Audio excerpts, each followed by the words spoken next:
नमस्कार, स्वागत है आपका। आप देख रहे हैं द न्यूज और मैं रानी गुप्ता आपके साथ। राष्ट्रवादी पत्रकार अजीत भारती को लेकर के एक और केस कांग्रेस की ओर से दायर करवाया गया है। बता दें कि ये केस अब तमिलनाडु के चेन्नई में करवाया गया है, जहां पर वही आरोप है जिस आरोप को लेकर के ऑलरेडी केस चल रहा है और बकायदा कर्नाटका हाईकोर्ट ने इस मामले पर स्टे लगा रखा है। लेकिन इसके बावजूद कांग्रेस नेताओं ने एक और नया केस अजीत भारती के खिलाफ चेन्नई में दर्ज करवा दिया है। दरअसल मामला वही है कि राहुल गांधी पर अजीत भारती ने टिप्पणी की है। आपको बता दें, दरअसल ये जो टिप्पणी है वो अजीत भारती की ओर से एक वीडियो शेयर किया गया था, जहां पर उन्होंने आचार्य प्रमोद कृष्णम के एक बयान को कोट करते हुए ये कहा था कि अगर राहुल गांधी सत्ता में आते हैं तो वो राम मंदिर की जगह बाबरी बनवा देंगे। तो ये जो बयान था वो आचार्य प्रमोद कृष्णम की ओर से दिया गया था कि राहुल गांधी ने किसी मीटिंग में इस तरीके के बातों का जिक्र किया है। लेकिन यहाँ पर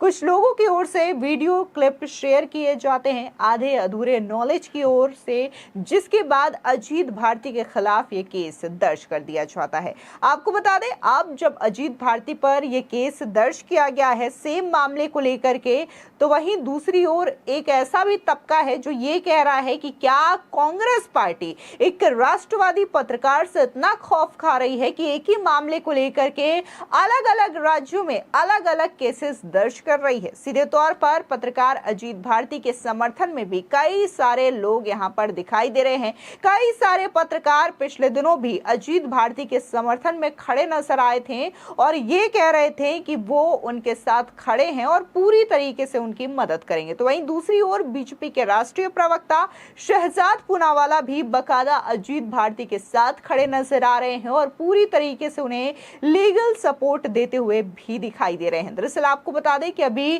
कल ही इस मामले को लेकर के कर्नाटका हाईकोर्ट में सुनवाई हुई थी, जहां पर कोर्ट ने इस मामले को लेकर के स्टे लगा दिया था और ये कहा था अगस्त तक इस मामले पर रोक लगाई जाती है। अब ऐसे में एक नई शिकायत जो है वो चेन्नई में दायर की गई है कांग्रेस नेता की ओर से, जिसको लेकर के अजीत भारती का रिएक्शन देखने को मिलता है। और Ajit Bharti social media site X पर कहते हैं कि कर्नाटक कांग्रेस की धमकी और एफआईआर के बाद अब तमिलनाडु कांग्रेस का दुरुपयोग कर रही है।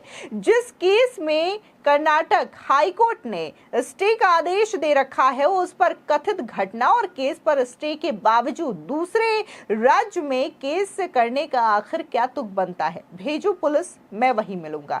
जिसके बाद बीजेपी के राष्ट्रीय प्रवक्ता शहजाद पूनावाला ने भी अजीत भारती के इस पोस्ट को रिपोस्ट करते हुए कहा कि कांग्रेस ने पूर्व कांग्रेस नेता द्वारा दिए गए बयान पर अजीत भारती को गिरफ्तार करने के लिए अभियान चला रखा है।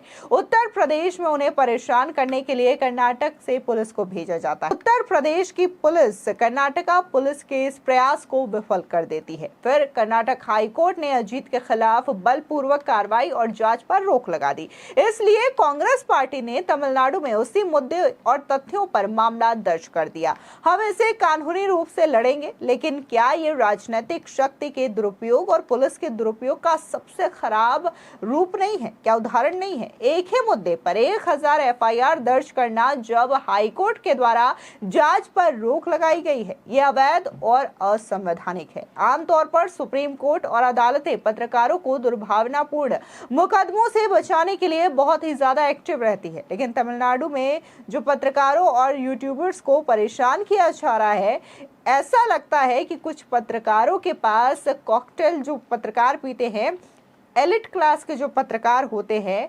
वैसा अधिकार कुछ पत्रकारों के पास नहीं है, जिसकी वजह से इस मामले पर भी कुछ लोग चुप्पी साधे हुए हैं।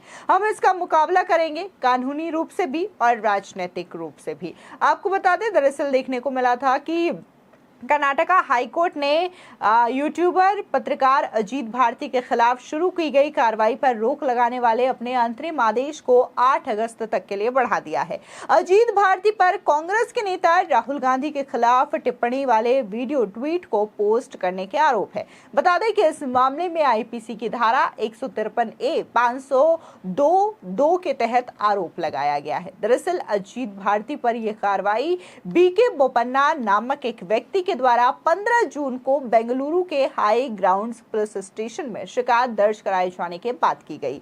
शिकायत में आरोप है कि अजीत भारती ने 13 जून 2024 को राहुल गांधी के खिलाफ एक झूठा वीडियो बनाया था। लेकिन जब अजीत भारती के इस वीडियो को सुना जाएगा, पूरी वीडियो की मैं यहाँ पे बात कर रही हूँ, अगर पूरे वीडियो को आप देखेंगे तो उन्होंने स्पष्ट तौर से कई सारे वहां पर आर्टिकल्स भी मेंशन किए हैं अपने वीडियो पर, और ये बताया है कि कैसे राहुल गांधी ने मीटिंग के दौरान इस बात का जिक्र किया था कि अगर कांग्रेस की सरकार साल 2024 के लोकसभा चुनाव जीत जाती है तो वो राम मंदिर की जगह बाबरी मस्जिद बनवाएंगे। और इस बात का खुलासा किसी और ने नहीं बल्कि कांग्रेस के ही पूर्व नेता आचार्य प्रमोद कृष्णम की ओर से किया गया था। अब उन्हीं के बयान को अजीत भारती ने यहाँ पर कोट किया, लेकिन कुछ लोगों ने इस वीडियो को क्लिप कट करके वायरल कर दिया, जिसके बाद ऐसा लग रहा था कि मानो ये बयान आचार्य प्रमोद कृष्णम ने नहीं बल्कि अजीत भारती ने दिया है।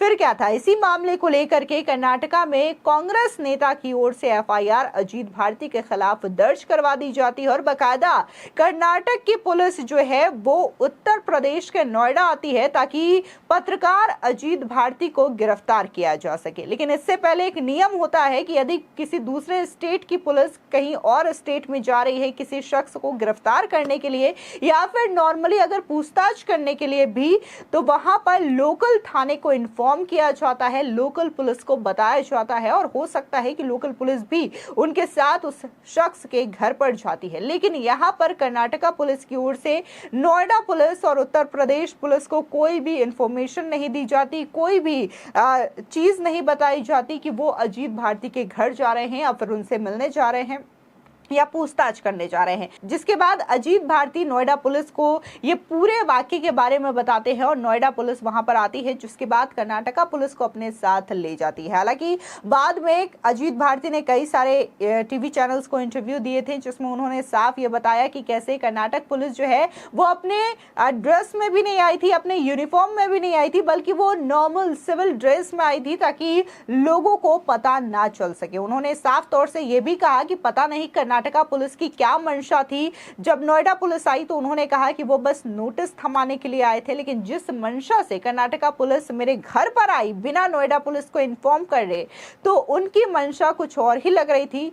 हो सकता है कि वो मुझे गिरफ्तार करने ही आए थे। उस समय तमाम न्यूज़ चैनल्स पर उनके इंटरव्यू भी चले। इसके अलावा देखने को मिला था कि उन्होंने बाकायदा एक एक चीज़ बताई कि कैसे उन्होंने इस वीडियो को लेकर के जो बातें बताई थी या फिर जो न्यूज़ बनाया था उसकी क्या सच्चाई है और कैसे इस वीडियो क्लिप को वायरल किया जाता है, फेक तरीके से वायरल किया जाता है, जिसके बाद ये पूरा का पूरा मामला बनता हुआ नजर आता है। खैर, इस मामले को लेकर के एक और शिकायत, एक और एफआईआर अब चेन्नई में दर्ज कर ली गई है। देखना होगा कि इस पूरे मामले को लेकर के क्या चीजें होती हैं। क्या कर्नाटका पुलिस की तरह एक बार फिर से पुलिस जो है वो नोएडा में प्रवेश करती है अजीत भारती को नोटिस देने के लिए, या फिर इस मामले को लेकर के एहतियात बरता जाएगा और नोएडा पुलिस से संपर्क किया जाएगा। लेकिन दूसरी ओर अगर हम इस चीज को देखें तो कहीं ना कहीं राहुल गांधी की ओर से जो बयान दिया गया था उसको लेकर के खुद आचार्य प्रमोद कृष्णम ने यह खुलासा किया था और उस समय